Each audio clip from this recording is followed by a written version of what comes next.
Hello, I'm Dr. Laura Penn, and welcome to Green Views, a talk show about green issues and green solutions, in partnership with Dukascopy TV. How can partnerships help companies to achieve their sustainability goals? Here to answer this important question is Randall Krantz. He is the founder and managing partner of Constellate Global. Randall Krantz, welcome to Green Views. Thanks, Laura.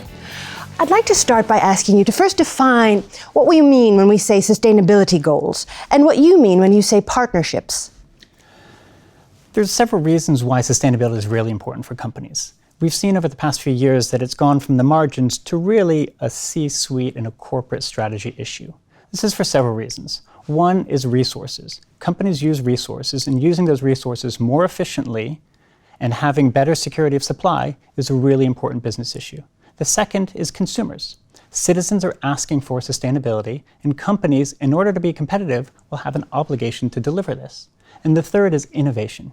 Using sustainability as a lens for innovation is going to allow companies to compete more successfully in the future. Now, if those are kind of the why sustainability, the how do you actually do that is partnerships. Okay, and partnering with whom? So companies obviously partner in many different ways. This is not about supply chain or transactional partnerships where I'm buying something from you or something else like that. This is around the limits of what a company can achieve on its own and having to turn to other types of partners to help them achieve that. For example, nonprofits to help them achieve certain expertise or to kind of access different networks, or potentially a government that will allow them to enter a market, engage in different ways. So really there's, these different ways of looking at what a company has in terms of its competencies and who else can bring those to the company to help them deliver that. All right, that makes sense. And I'm curious, what are some of the challenges that companies face when they're exploring new partnerships? So there's a range of different roadblocks that can come up. I mean, the first is the most basic, is what are we partnering about? What is the point of this partnership? And really having a specific objective. Sometimes companies are just partnering for the sake of partnering because people are talking about partnering, but realistically, you need to know what is it that I need to achieve and why can't I do this myself? Do I really need to partner? Sometimes we don't even need to. Sometimes we really should be looking at why am I doing this? The second is, with whom should I be partnering?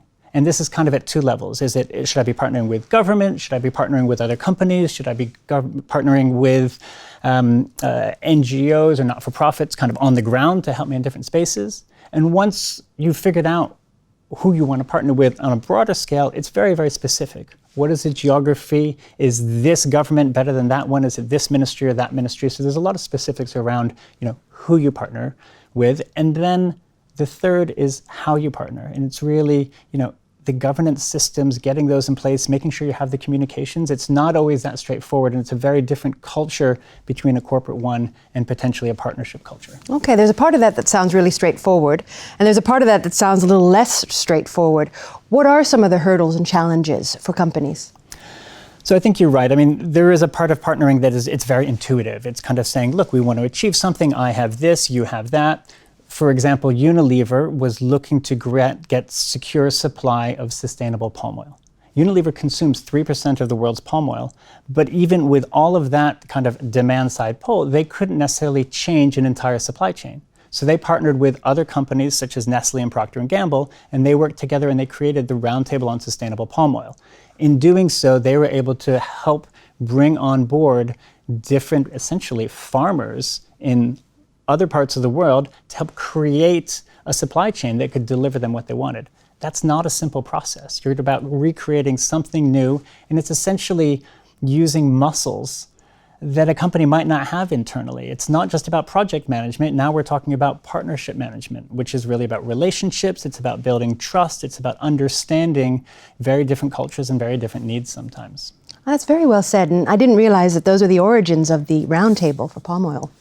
But I'd like to know now, you're an expert in this. What do you predict is the future for this field, this genre of thinking?